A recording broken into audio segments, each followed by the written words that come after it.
Waalaikumsalam warahmatullahi wabarakatuh. Bismillahirrahmanirrahim. Alhamdulillahirabbil alamin wassalatu wassalamu ala asyrafil anbiya'i wal mursalin wa ala alihi wa ashabihi ajma'in amma ba'd. Allahumma faqihna fid din wa 'allimna ta'wil amin amin ya rabbal alamin. Alhamdulillah kita bisa berjumpa kembali dalam kajian kitab Bulughul Maram.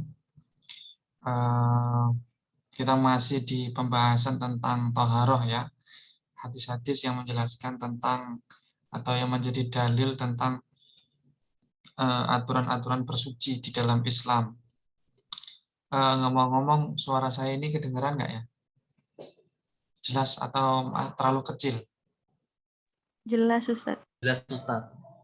Oke. Saya akan coba share kitab.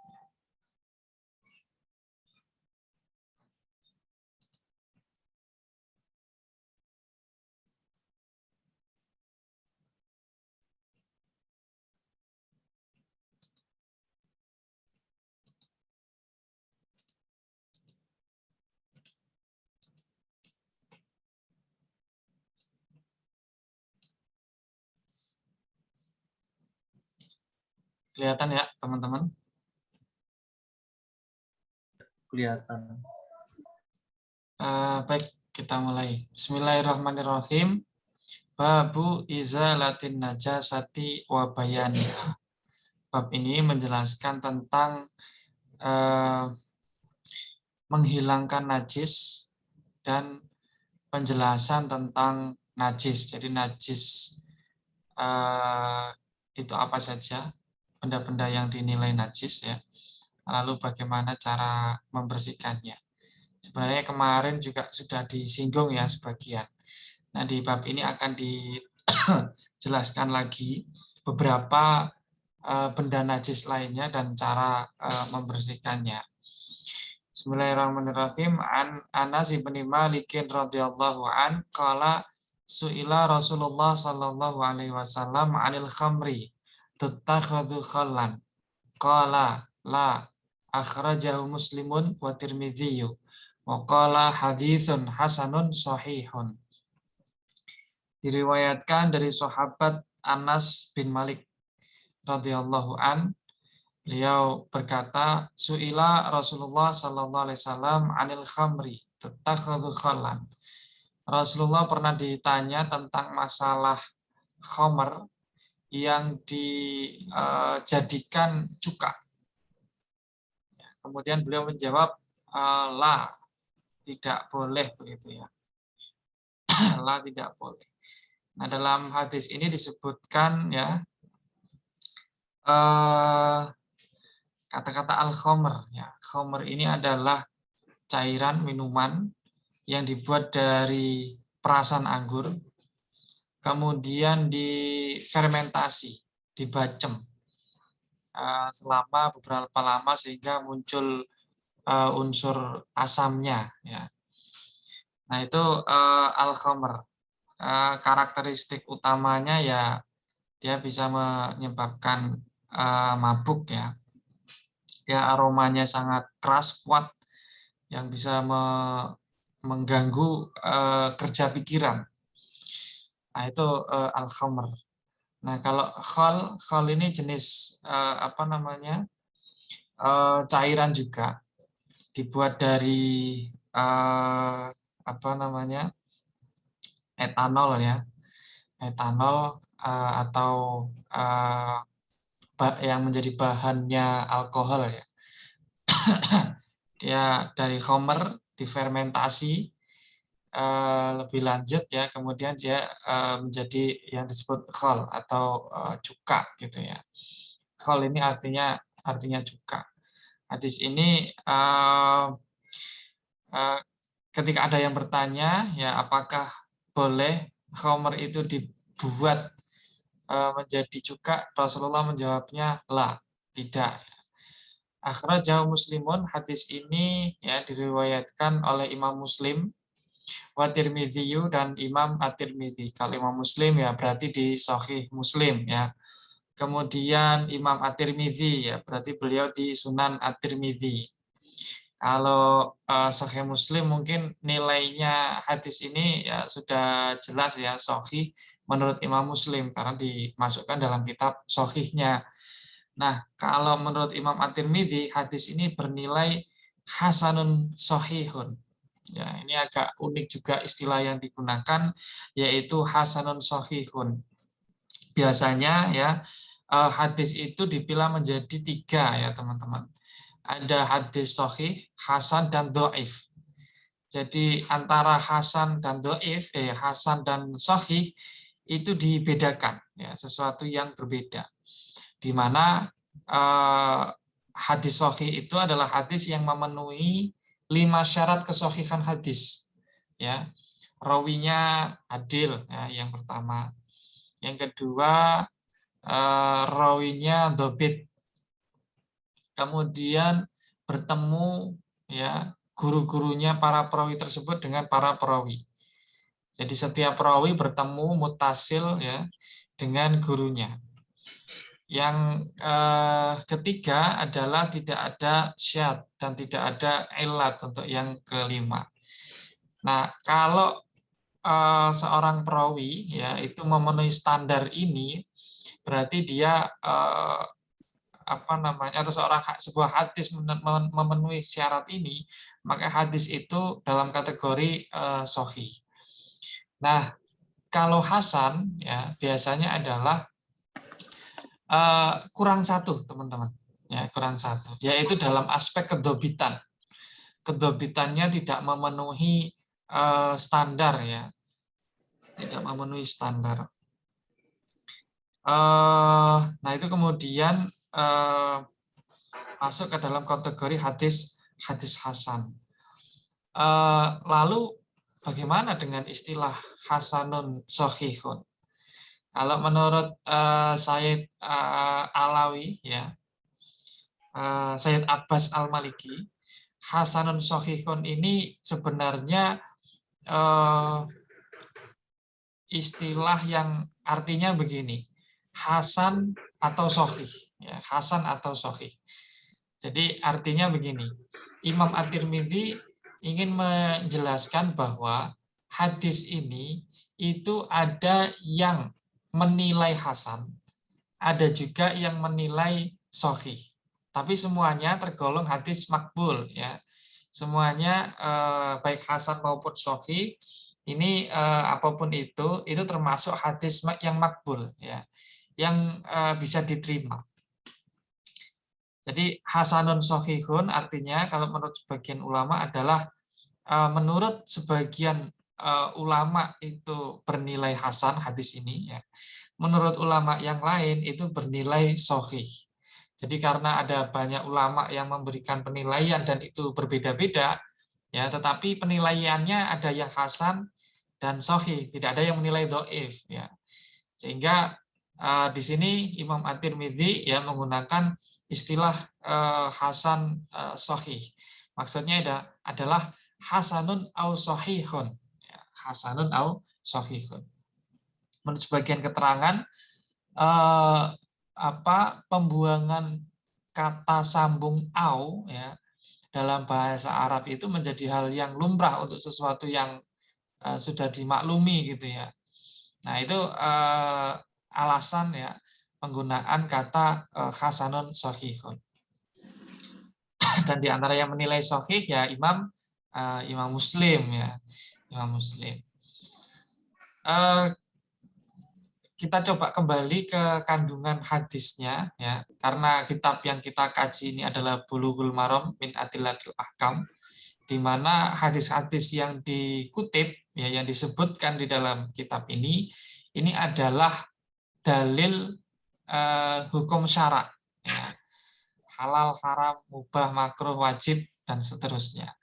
Lalu apa dalalah hadis ini? Kalau kita tanya, ini menunjukkan halalnya khol cuka atau haramnya cuka ya, atau seperti apa Nah, ini kalau kita lihat ya, para ulama kalau terkait dengan hadis ini, itu yang didiskusikan yang pertama adalah hukum membuat cuka, ya, hukum membuat cuka. Berdasarkan hadis ini, ya, ada yang mengatakan kalau membuat cuka, ya, dengan cara disengaja, ya, dengan mekanisme yang tertentu gitu ya, dengan mekanisme tertentu. Nah, ini ada yang mengatakan ya secara berdasarkan pengertian tekstualnya ya, itu nilainya adalah tidak boleh atau haram ya. Kalau saya boleh bikin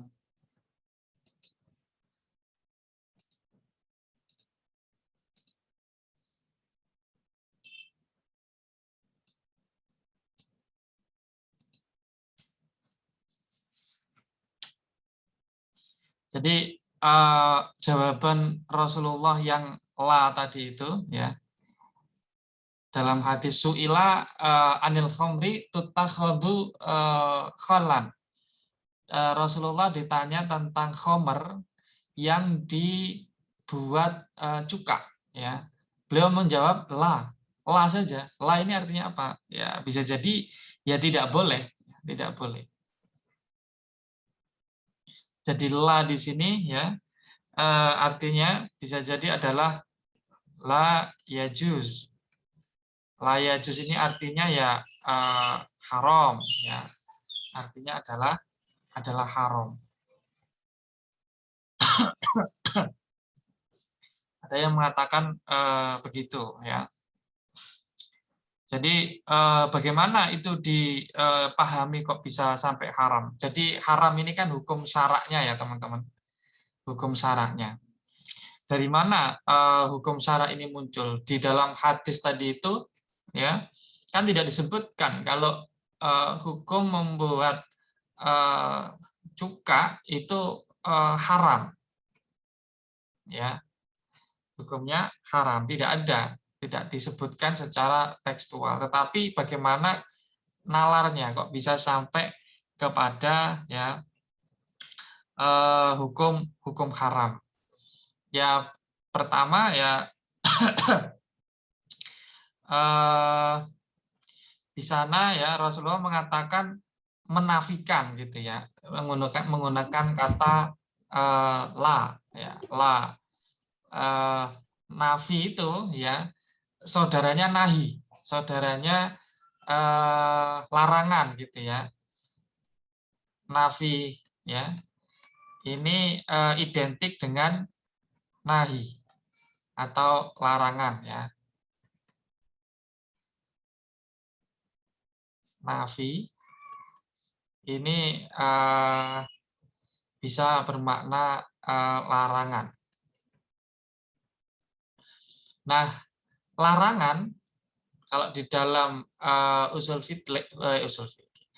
fikih ya, itu dalalahnya adalah haram kecuali ada argumen ya yang menjelaskan dia tidak haram ya. Larangan itu menunjukkan ya bahwa suatu aktivitas ya itu dilarang ya atau haram gitu, nilainya adalah haram. Nah, ini biasanya disebut sebagai konteks ini ya disebut pembuatan cuka, ini disebut sebagai takhlil ya, atau membuat cuka, produksi cuka gitu ya, takhlil. Nah, ini adalah jadi at-takhlil di sini artinya kalau secara sengaja ya teman-teman. Artinya misalnya ada khomernya itu ya, perasan anggur difermentasi lalu difermentasi lagi sehingga dia dengan cara difermentasi lagi dengan cara ditambah benda asing ya, benda asing yang bisa mempercepat ya ataupun berefek pada pengasaman lagi ya, pengasaman lebih lanjut. Nah, aktivitas manusia yang mengintervensi proses pengasaman itu ya, proses takhlil ini itu bisa menyebabkan ya atau perbuatannya itu bisa diharamkan gitu ya, bisa diharamkan. Nah, ini adalah pendapat dari dua madhab ya, dari madhab Asy-Syafi'iyah, kemudian dari madhab Al-Hanabilah. Jadi aktivitas takhlil ya ini hukumnya haram, hukumnya haram. Nah, aktivitasnya itu haram, produknya itu dengan kalau dicampur dengan sesuatu selain cairan yang ada di botol yang difermentasi itu, maka dia jadi najasah ya. Jadi nah ini adalah ketentuan kedua yang muncul setelah ini dinilai haram ya. Aktivitas takhlil memproduksi cuka ya dengan mekanisme tertentu ini melahirkan hukum haram ya, melahirkan hukum haram. Nah, dari keharaman ini kemudian lahir hukum selanjutnya ya, yaitu kenajisan produknya atau kenajisan kholnya ya, kenajisan kholnya. Nah, ini sekali lagi kalau ya aktivitasnya disengaja ya, atau biasanya bahasanya itu produksinya bil mu'alajah. Mu'alajah ini artinya ada intervensi kita gitu ya. Kita terlibat dalam proses pembuatannya. Nah, nanti ada takhlil ya, di mana kita tidak terlibat ya, tidak ada intervensi kita sama sekali. Kita hanya mendiamkan saja misalnya. Nah, itu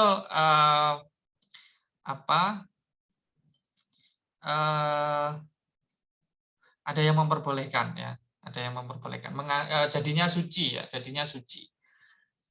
Nah, ini kalau menurut madhab Syafi'i dan Hambali hukumnya haram ya. Tetapi di dalam madhab yang lain, madhab Hanafi, ini boleh-boleh saja ya, halal atau hukumnya mubah. Ini dalam madhab Hanafi ya.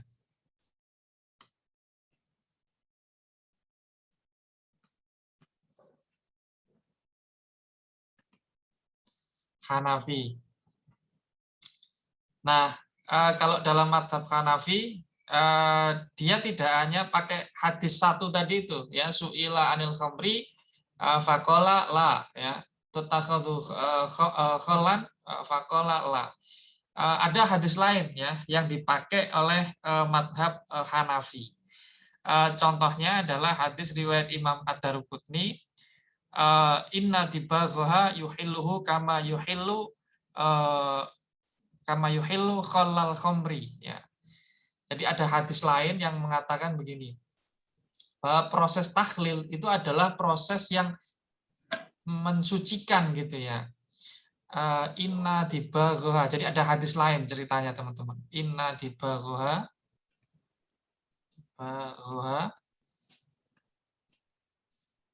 yuhilluhu kama yuhillu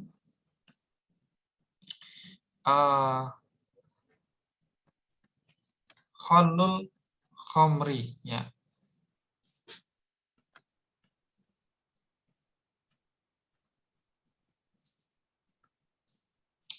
Jadi dalam hadis ini dikatakan begini, bangkai itu bisa menjadi, atau kulit bangkai itu bisa menjadi suci dengan cara disamak. Ya, dengan cara disamak. Kita kemarin sudah mengkajinya hadisnya ya. Kama yuhillu khalul khamri, sebagaimana proses takhlil, proses fermentasi ya, khamr sehingga dia menjadi cuka. Ya, itu juga menghalalkan ya, menghalalkan atau membuatnya suci ya, menghalalkan ya, atau menjadikannya mubah dipakai. Yang ini menunjukkan bahwasanya ya cukanya itu, produknya itu adalah suci ya, bernilai suci. Nah, ini dalam mazhab Hanafi ya, dalam mazhab Hanafi. Berdasarkan hadis ini dia mengatakan bahwa proses takhlil ya itu hukumnya mubah, hasilnya halal, hasilnya suci, ya, hasilnya suci. Jadi ada dua hadis yang kalau kita tinjau dalam ilmu matan hadis, ini tergolong ya apa yang disebut dengan mukhtaliful hadis ya, mukhtaliful hadis, atau kasusnya adalah ikhtilaful hadis ya, atau kontradiksi antar hadis. Satu hadis tadi ya yang ada di dalam Sahih Muslim, di mana Rasulullah ditanya, su'ila Rasulullah SAW anil khamri tutakhadhu khallan. Kemudian Rasulullah mengatakan la ya, la. Ai la tutakhad ai la yajuzu an tutakhad khallan. Ya. Nah, ini dasar dari mazhab Syafi'i dan mazhab Hambali. Ya, hukumnya haram dan hasilnya najis. Nah, kalau dalam mazhab Hanafi, dia punya dasar yang berbeda ya, yaitu hadis riwayat Imam Ad-Daruqutni, inna dibaghaha yuhilluhu kama yuhillu khallul khamri, gitu ya. Seperti itu, teman-teman. Kita coba. Oke, kalau ada pertanyaan silahkan sebelum kita lanjut ke hadis selanjutnya.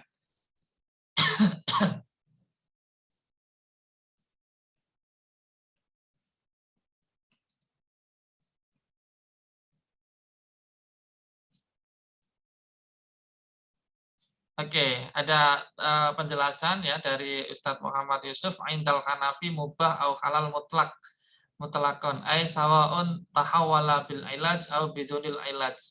Istadalla bimutlakil hadis. Ya, hadis terutama riwayat Imam Ad-Daruqutni tadi itu ya. Jadi dengan memahami bahwa sejatinya masing-masing madhab itu punya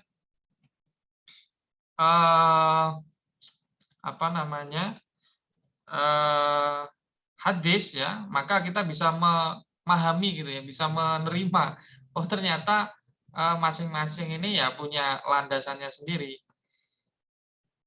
Hal hadzal hadis dalilil Hanafi au li Syafi'i. Ya nanti sebenarnya masing-masing itu saling bertukar ya. Tetapi dalam konteks ini kalau yang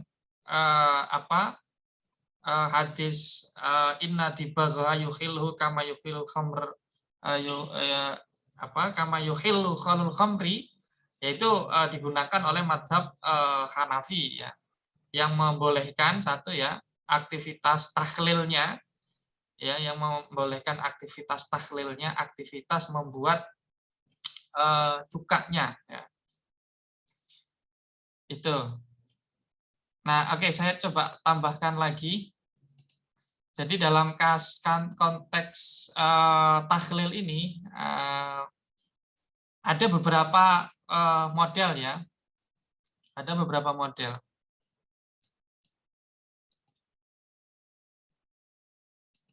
Ya.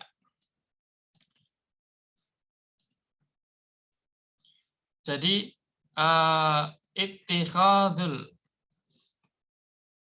khamri khallan, itu ada dua model utama. Yang pertama dengan bil mu'alajah, ya, dengan intervensi kita tadi itu, ya, intervensi kita. Yang kedua ya bidunil mu'alajah namanya. Kita tidak memasukkan sesuatu apapun gitu ya, ketika membuat atau tidak melakukan apapun ya, ketika membuat khamr itu, cuka itu ya. Bidunil mu'alajah ini sebenarnya ada dua model. Pertama bil imsak ya. Bil imsak ini artinya kita biarkan saja. Misalnya ada khamr gitu ya, kita taruh saja di gudang sampai dia berubah menjadi cuka ya, sampai dia berubah menjadi cuka. Nah, aktivitasnya ini membiarkannya ini bagaimana? Kalau menurut madhab Syafi'i, menurut madhab Syafi'i ini boleh, jawaz ya, atau mubah hukumnya. Menurut madhab Syafi'i, karena kita nggak mengapa-ngapain ya, karena kita nggak ngapa-ngapain, nggak ngapa-ngapainnya kita itu ya mubah, membiarkan saja.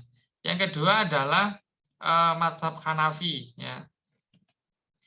Mazhab Hanafi ini juga menghukumi mubah juga, ya, tidak masalah. Nah, yang ketiga adalah mazhab Hambali atau Hanabilah. Nah, ini di tafsil ya. Pertama haram, ya, kalau ada tujuan membuat khomernya gitu ya. Kalau ada tujuan membuat khomer itu haram ya. Oke. Kalau ada tujuan membuat khamar ya, hukumnya menjadi haram. Nah, atau ada tujuan ke khamarnya itu ya, itu membuatnya menjadi haram. Misalnya begini ya. Saya ingin bikin cuka, tetapi untuk bikin cuka itu saya harus bikin khamr dulu ya, makanya saya menyengaja berniat membuat khamrnya dulu. Nah, yang kayak gini ini ya hukumnya haram, tidak diperbolehkan. Yang kedua ya boleh ya, kalau tidak ada tujuan tersebut, Nah, bagi yang menghukumi haram ini, bagaimana dengan tukang cuka? Apakah profesi tukang cuka, kalau dalam bahasa Arab itu disebut al-khallal ya. Namanya al-khallal, tukang cuka. Ada murid Imam Ahmad bin Hambal ya, namanya Imam al-khallal ya, karena juragan cuka gitu ya. Nah, ini bagaimana? Apakah profesi ini haram? Oh, ternyata tidak ya, ternyata tidak. Profesi sebagai tukang cuka itu ya tidak haram ya. Karena dia justru ya membuat sesuatu yang tadinya haram ya, kemudian menjadi halal lah, kira-kira gitu. Ini al-khalal. Kalau seandainya misalnya dia punya hasil fermentasi anggur ya, itu kalau dibuang begitu saja maka nggak jadi duit ya, nggak jadi duit. Padahal itu masih bisa dimanfaatkan dengan cara dibikin cuka ya, kemudian dijual. Nah, itu ada nilai ekonomisnya. Justru kalau dia hanya dijadikan khamr saja ya, maka itu sama dengan tadyi'ul ma'al ya. Apa itu tadyi'ul ma'al? Tadyi'ul ma'al itu adalah menyia-nyiakan harta. Karena itu dalam mazhab Hambali ya, ini tidak masalah gitu ya, tidak masalah. Nah, ada juga yang kalau ini adalah tidak dengan melakukan apa-apa, ya. Ada juga yang dengan cara naklu, ya, memindah posisi, ya, memindah posisi. Misalnya cuka itu dibikin di tempat yang teduh, ya, tempat yang teduh, lalu dipindah ke tempat yang panas, ya, sehingga perubahan kimiawinya menjadi lebih cepat, ya, misalnya. Nah, bagaimana kalau seperti itu? Ya, kalau menurut mayoritas ulama ya tidak masalah, ya. Menurut jumhurul ulama tidak masalah. Hanafiyah, Malikiyah, dan terakhir Syafi'iyah itu tidak mempermasalahkan. Semua menganggap aktivitas naklu, memindah barang, ya, memindah botol-botol khamar dari tempat teduh ke tempat panas yang kemudian mengubahnya menjadi cuka ini, ya, ini hukumnya mubah, tidak masalah, tidak masalah. Nah, kalau menurut madhab Hambali, ya, Hanabilah, ya, dia ada yang mengatakan halal, ya, artinya mubah juga. Ada juga yang kemungkinan haram, ya, kemungkinan haram. Nah, ini terjadi perdebatan, ya, di dalam mazhab Hambali. Kalau yang bil mu'alajah, ya, seperti tadi itu, ya, ada yang membolehkan. Misalnya mazhab Hanafi, bil mu'alajah itu misalnya begini, ada khamar, ya, itu kemudian dimasukin kerikil, ya, atau dimasukin bawang, atau dicampurin cuka yang sudah jadi. Nah, menurut Hanafiyah, yang kayak begitu mubah, nggak apa-apa. Ya, argumennya tadi itu ada hadis yuhilluhu apa tadi?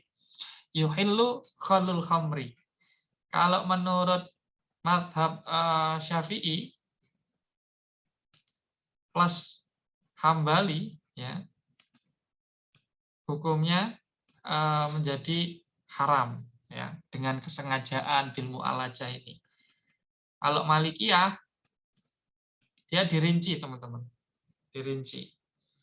Dirinci, ada yang nanti hukumnya haram, ada yang hukumnya mubah, ya. Ada yang hukumnya mubah. Nah, ini adalah gambaran besar, ya, pandangan para ulama ahli fikih terkait dengan membuat cuka dari khamar, ya. Membuat cuka dari khamar.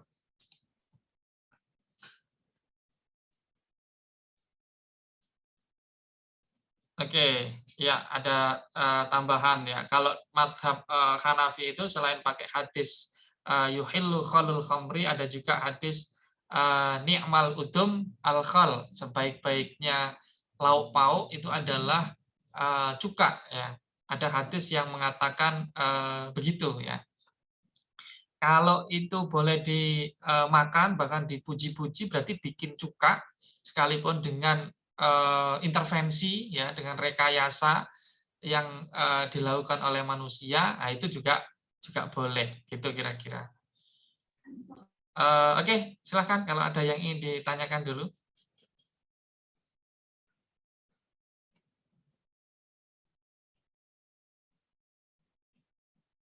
Mengikuti nggak teman-teman kira-kira? Jadi ini kita berangkat dari hadis satu ini aja dulu, ya, yaitu su'ila Rasulullah SAW manil khamri tutakhadhu khallan, qala la, ya. Bahwasanya Rasul ditanya tentang bagaimana, apakah boleh, ya, memproduksi cuka dari khamr. Beliau mengatakan, ya, lah, gitu, ya, tidak boleh. Oke, kalau tidak ada kita coba lanjutkan. Wa anhu, Dan dari sahabat Anas bin Malik, beliau berkata, lamma kana yaumu Khaybar amara Rasulullah sallallahu alaihi wasallam Aba Talhata fanada innallaha wa rasulahu yanhayanikum an luhumil khumuril ahliyati fa innaha rijsun muttafaqun alaihi. Dari sahabat Anas bin Malik, ya, pada hari terjadinya perang Khaybar. Perang Khaybar itu terjadi tahun 7 Hijriah, ya. Khaybar ini adalah salah satu markas, ya, pusat orang-orang Yahudi di Jazirah Arab, ya. Di sana orang-orang Yahudi, ya, Yahudi Khaybar itu membangun kekuatan militer, ya. Ada cukup banyak benteng-benteng. Kemudian dia menjadi pusat bisnis juga, ya, terutama bisnis pinjam meminjam itu, ya, pinjam meminjam. Kemudian juga Khaybar ini adalah daerah yang sangat subur, banyak mata airnya, sehingga orang ketika hidup di sana ya tercukupilah semuanya. Nah, dalam sejarahnya perang melawan orang-orang Khaybar ini menjadi perang yang penting, ya, tetapi cukup berat. Karena secara persenjataan, secara pertahanan orang-orang Khaybar ini cukup kuat. Logistiknya mereka dikepung 1 tahun pun misalnya tidak isolasi selama 1 tahun pun mereka akan tetap bisa hidup, gitu ya. Jadi akan sangat cukup riskan menyerang melawan Khaybar ini. Tetapi memang kemudian terjadi, ya, perang Khaybar ini dikepung selama waktu 15 harian lebih, ya, mungkin. Baru kemudian bisa ditaklukkan. Dan dalam perang ini digunakan dalam sejarahnya apa yang disebut manjanik, ya. Manjanik ini ketapel raksasa, gitu ya, di mana di sana dilemparkan ke benteng-bentengnya orang-orang Khaybar ini, ya, batu, kemudian api dan lain sebagainya. Dikepung orang Islam di sekitarnya, ya, berkemah, mengisolasi mereka, pada akhirnya berhasil ditaklukkan. Ini pada tahun 7 Hijriah. Nah, pada saat perang itu, ya, Rasulullah mengeluarkan instruksi amara Rasulullah SAW Abu Talhata, yang kemudian beliau minta Abu Talhah untuk menyampaikan, ya, instruksi tersebut kepada seluruh pasukan.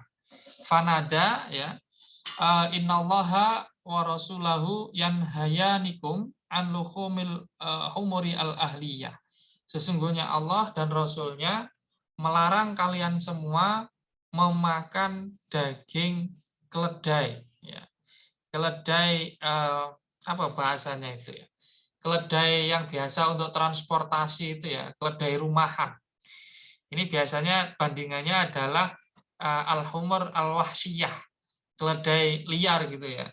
Kalau al-humur al-ahliyah ini, ya, adalah keledai-keledai yang biasa dibuat transportasi itu, yang mudah dikendalikan, yang jinak, ya. Nah, fa innaha rijsun. Apa alasannya fa innaha rijsun? Karena itu najis, ya. Dalam riwayat yang lain dikatakan bahwa para sahabat itu kadung kelaparan, ya, saat itu. Kemudian ada yang ada khimar, ya, karena pengepungan ini kan butuh logistik juga.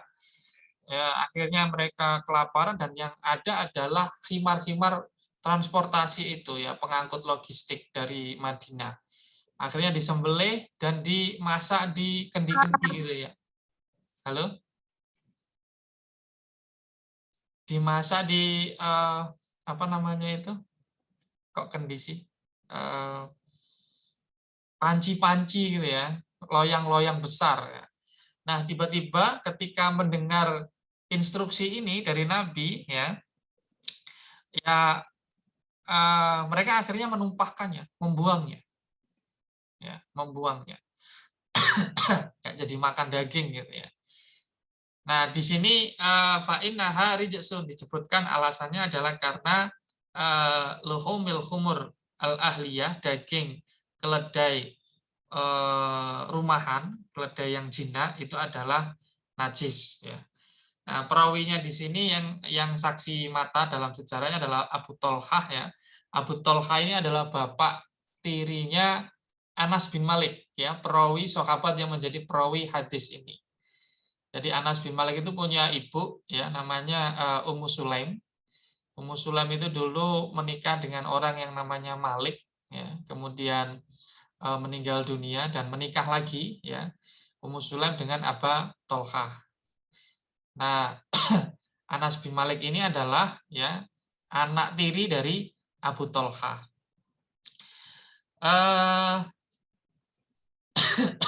Kalau kita lihat di sini ya teman-teman, Rasulullah mengeluarkan instruksi ya larangan mengkonsumsi daging keledai ya, mengkonsumsi daging keledai al-ahliyah. Alasannya adalah karena ya keledai itu ya najis ya. Ini adalah alasannya.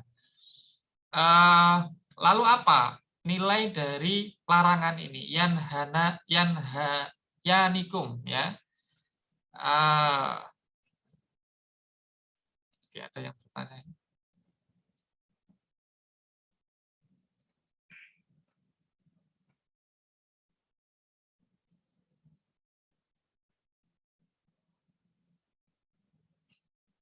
Oke.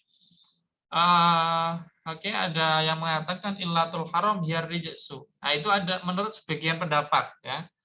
Menurut sebagian pendapat alasan ilat keharamannya itu adalah karena najis ya, karena najis. Sama seperti anjing ya atau sama seperti babi. Alasan keharamannya adalah karena dia najis. Tetapi nah ini ada perdebatan juga tentang apa ilatnya, apa alasannya ya, keharamannya. Kalau berdasarkan bunyi tekstual tadi, hadis riwayat Bukhari Muslim tadi, fa innaha rijsun ya. Fa innaha rijsun. Nah, rijsun ini adalah najis ya. Najis. Tetapi ada riwayat yang lain di dalam Sahih Muslim ya. Karena an-nasu ihtaju ilaiha. Nah, ini riwayat di dalam Sahih Muslim. Alasannya adalah karena orang-orang saat itu ya membutuhkannya untuk transportasi. Ya. Membutuhkannya untuk transportasi. Sehingga kalau itu dimakan, dikonsumsi, maka pengiriman logistik dari Madinah ke Khaybar, ya di sekitar Khaybar yang mana umat Islam saat itu sedang mengepung ya perkampungan Khaybar ini, itu akan terputus, jalur logistik itu akan terputus. Padahal di dalam perang logistik itu adalah fundamental banget gitu ya. Kalau logistik terputus baik itu persenjataan maupun makanan ya, maka itu akan mengancam ya keselamatan pasukan ya, berbahaya sehingga dilarang ya, Ini menurut riwayat yang lain. Nah, kedua-duanya ini ya termasuk apa yang disebut sebagai ilah mangsusoh ya. Ilat yang disebutkan di dalam teks hadis. Sekalipun ada riwayat-riwayat semacam ini, ada juga yang memberikan penjelasan lain tentang apa alasan dilarangnya ya memakan daging khimar tadi itu. Ada cukup banyak ya, ada sekitar 5 alasan ya. Nah, Tetapi mayoritas ulama jumhur ya, dari madhab 4 itu mengatakan ya ini ya, karena najis ini najasah apa namanya,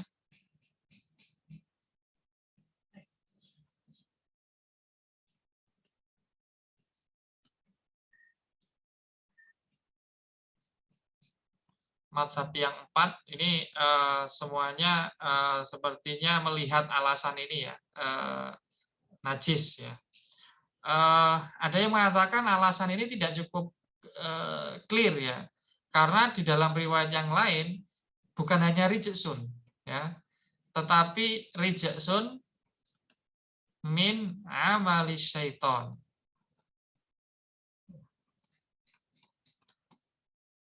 Rijsun min amali syaiton ya. Sama seperti potongan ayat Al-Qur'an begitu ya. Nah, ini tidak menyebutkan, tidak menjelaskan dzatiyahnya ya. Tidak menjelaskan dzatiyah, tetapi melihat aktivitasnya ya. Aktivitasnya memakan daging apa namanya, khimar al-ahliyah itu ya. Itu adalah kotor, termasuk perbuatan setan. Nah, dari alasan ini ya, kemudian muncul apa? Dari teks ini muncul alasan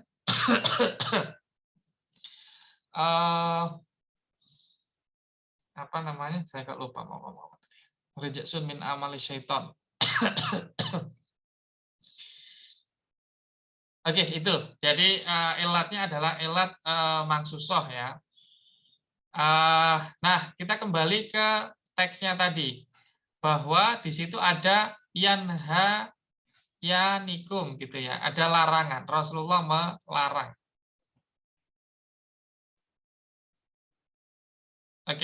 Oke, terima kasih atas bantuannya. Kalau asyari minal ilah fa innaha jallalah, ya betul. Fa innaha jallalah, artinya dia adalah hewan yang kotor ya teman-teman. Jalalah ini pemakan kotoran. Jadi dianggap ini adalah, kalau kita memakannya, kita sama seperti hewan jalalah ya. Seperti aktivitas jin setan yang suka makan kotoran gitu. Nah, itu yang kemudian menyebabkan dilarang gitu ya. Nah, oke, kita kembali ke konteks larangannya ya. Tadi di sana disebutkan yan haya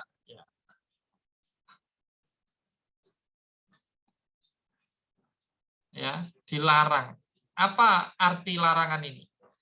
Apakah sampai haram atau hanya makruh saja makna dari nahi di dalam hadis ini? Ya, pada umumnya ya, para ulama memahami haram ya, haram, baik Malikiyah,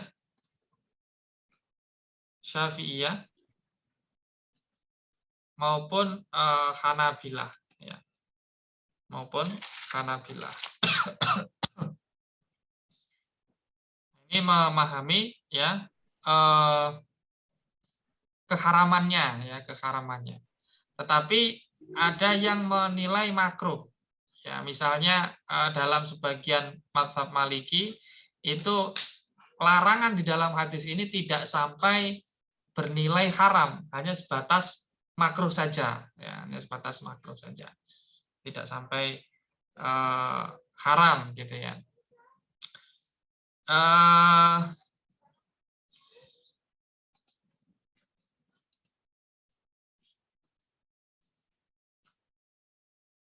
Oke, ada pertanyaan. Kalau ilat rijsun dengan ilat karena keledainya untuk kendaraan, bukankah tetap lebih urgen karena rijsun? Bagaimana penjelasannya? Dan hadis ini kan riwayat Imam Al-Bukhari dan Muslim. Apa perbedaannya antara rawahu syaikhon dengan muttafaq alaihi? Bukankah apabila ditakhrij akan sama-sama ditemukan masing-masing kitab Sahih Bukhari dan Sahih Muslim? Oke. Antara reject zone dengan kebutuhan terhadap hewan tadi sebagai alat transportasi. Apakah lebih urgen karena reject zone? Ya, ini lagi-lagi persoalan ikhtilaf ya. Di kalangan ulama sendiri untuk menentukan elat dari larangan itu apa, itu juga berbeda pendapat ya. Misalnya silakan dibaca dalam A'lamul Muwaqqi'in karya Imam Ibnu Qayyimil Jauziyah ya. Ada cukup banyak sekali. Ya memang jumhurul ulama ya karena alasan reject zone itu ya. Mayoritas menilai keharamannya karena dia najis sehingga dilarang untuk dikonsumsi ya, dilarang untuk dikonsumsi. Nah, ini adalah hasil ijtihad ya, hasil pilihan seorang ulama. Dan keduanya tidak saling menafikan ya, karena ada kaidah yang mengatakan al ijtihad la yunqadu bil ijtihad ya, al ijtihad la yunqadu bil ijtihad. Tapi belakangan ya Syekh Yusuf Al-Qaradawi dalam As-Sunnah, dalam buku yang berjudul As-Sunnah Masdarun lil Ma'rifah wal Hadarah, memberikan alasan baru berdasarkan riwayat Imam Muslim, karena Anas ihtaju ilaiha, untuk transportasi itu ya. Justru larangan itu sebenarnya kalau menurut Syekh Al-Qaradawi ya, larangan itu tujuannya adalah konservasi ya. Jadi ide tentang konservasi alam lingkungan atau satwa yang terancam punah itu sudah ditanamkan oleh Rasulullah ya, dengan kata-kata tadi itu, dengan instruksi yang melarang konsumsi ya khimar al-ahliyah ya, khimar al-ahliyah. Nah itu berdasarkan ya karena Anas ihtaju ilaiha, jadi dipahami. Jadi kalau ingin dikontekstualisasikan untuk konteks hari ini, justru ilatnya yang harus dipakai adalah yang riwayat Imam Muslim tadi, ihtaju ilaiha gitu, ihtaju annasu ilaiha.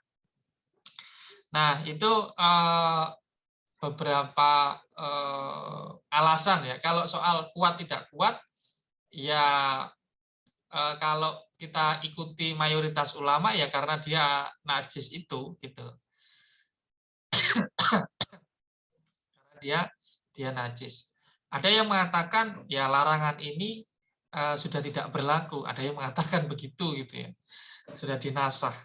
Tapi ya wallahu a'lam. Sebagian besar ulama ya masih memandang larangan di dalam hadis ini masih berlaku gitu ya, masih berlaku. Nah, soal muttafaqun alaihi kemudian akhrajahu Syekhon, ya saya kira sama saja ya. Muttafaqun alaihi ini kan istilahnya Imam Ibnu Hajar Al-Asqalani di dalam Bulughul Maram ini ya. Kalau akhraja apa tadi itu? Rawahu Syekhon ya sama aja, sama aja. Kalau di dalam kalau istilah yang digunakan oleh Imam Al-Hakim dalam Mustadraknya ya, akhrajahu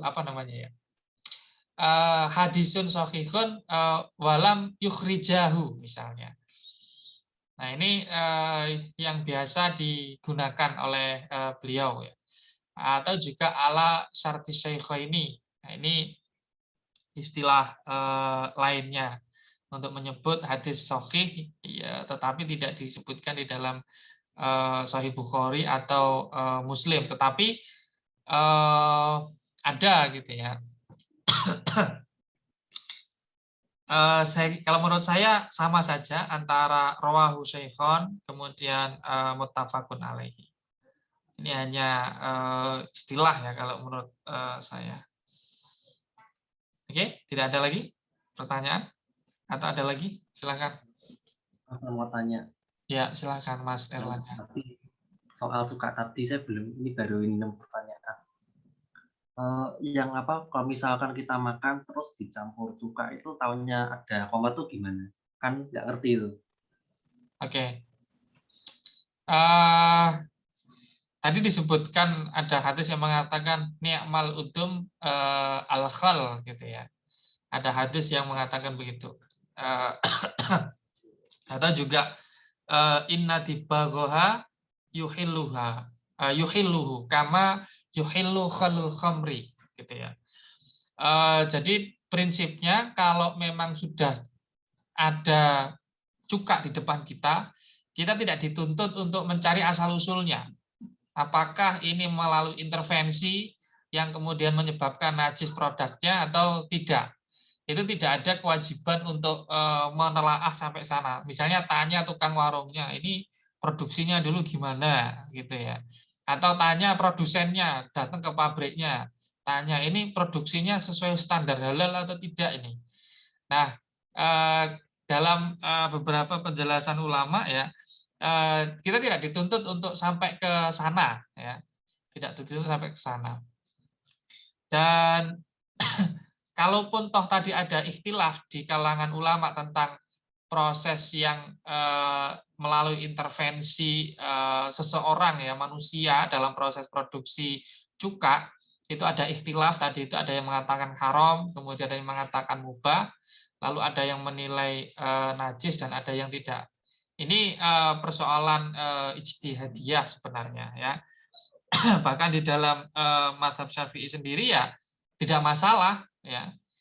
Cuka-cuka yang ada, cuka-cuka dapur itu tidak masalah. Ya dalilnya hadis tadi ya, dasarnya adalah nikmal udum al-khol. Sebaik-baiknya apa namanya? Cuka lauk pauk itu adalah cuka begitu. Nah, seandainya ini kan hadis sejak zaman Rasulullah begitu ya. Artinya sejak dulu sudah ada orang bikin cuka. Kalau iya memang profesi atau produksi cuka itu harus harus steril betul misalnya ya.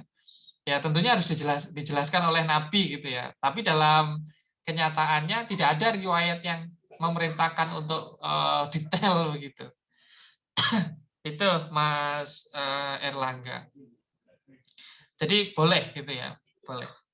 Atau dihukumi suci gitu ya, dihukumi suci. Itu yang bisa saya jawab. Ustaz. Ya. Cukup? Oke, saya lanjutkan satu buah hadis lagi. Wa an Amri bin Kharijah radhiyallahu an qala khatabana Rasulullah sallallahu alaihi wasallam biminan wa huwa ala rahilatihi wa lu'abuha yasilu ala katifi akhrajahu Ahmadu wa Tirmidzi wa sahhahahu. Diriwayatkan dari Amr bin Kharijah bahwa dia berkata Rasulullah berkhutbah di tanah Mina, di daerah Mina. Ini terjadi saat Hajjatul Wada ya. Haji perpisahan. Jadi Rasulullah itu seumur hidupnya haji hanya sekali. Haji wada itu ya. Pada tahun ke-10 Hijriah ya. Pada tahun ke-10 Hijriah. Nah, beliau berkhutbah di Mina ya. Di atas ontanya, ala rohilati, di atas ontanya. Wa lu'abuha yasilu ala katifi. Nah, lu'ab apa namanya ini, air mulutnya, bahasanya air liurnya gitu ya. Lu'ab, air liurnya ontanya Nabi itu mengalir mengenai pundak saya. Jadi kelihatannya Amr bin Kharijah ini sedang megangin ontanya Rasulullah. Nah, di saat megangi itu ya, air liur onta itu mengalir ke pundaknya Amr bin Kharijah. Di sampingnya Rasulullah lah ya. Di sampingnya Rasulullah. Nah, uniknya ya Rasulullah tidak mengingkarinya, membiarkan saja gitu ya. tidak menyuruh Amr bin Kharijah untuk mencuci misalnya, atau menyuruh agar lebih berhati-hati agar tidak terkena liurnya untanya Nabi ini misalnya. Tidak, Rasulullah ya dikatakan ya tidak merespon ya. Nah, tidak meresponnya Rasulullah ini yang disebut sebagai sunnah takririyah ya. Yang disebut sebagai sunnah takririyah. Dan itu bisa menjadi dalil ya bahwasannya lu'abnya hewan yang halal dikonsumsi itu adalah suci ya, adalah suci. Karena seandainya itu najis ya, mestinya Rasulullah ya nyuruh bersihin. Misalnya kayak pipis ya, najis pipis. Suatu ketika ada Arab perkampungan datang ke kota Madinah lalu pipis di Masjid Nabawi. Nah, lalu Rasulullah menyuruh sahabat untuk menyiramnya dengan air seember. Nah, ini kan sesuatu ya yang dinilai kotor, najis, lalu Rasulullah menyuruhnya untuk disiram air, ya disiram air. Nah, dalam kasus liurnya hewan, ya di sini konteksnya adalah hewan unta, Rasulullah tidak menyuruh untuk dibersihkan ya pakaiannya Amr bin Kharijah ini. Nah, ini menunjukkan ya bahwasanya ini suci gitu ya, air liurnya unta itu ya dia suci.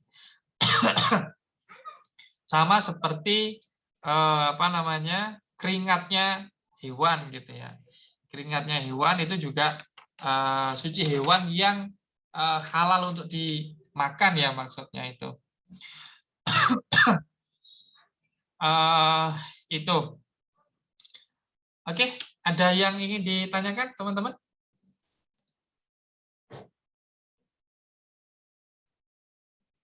Sudah cukup? Mas Husen masuk nggak ya?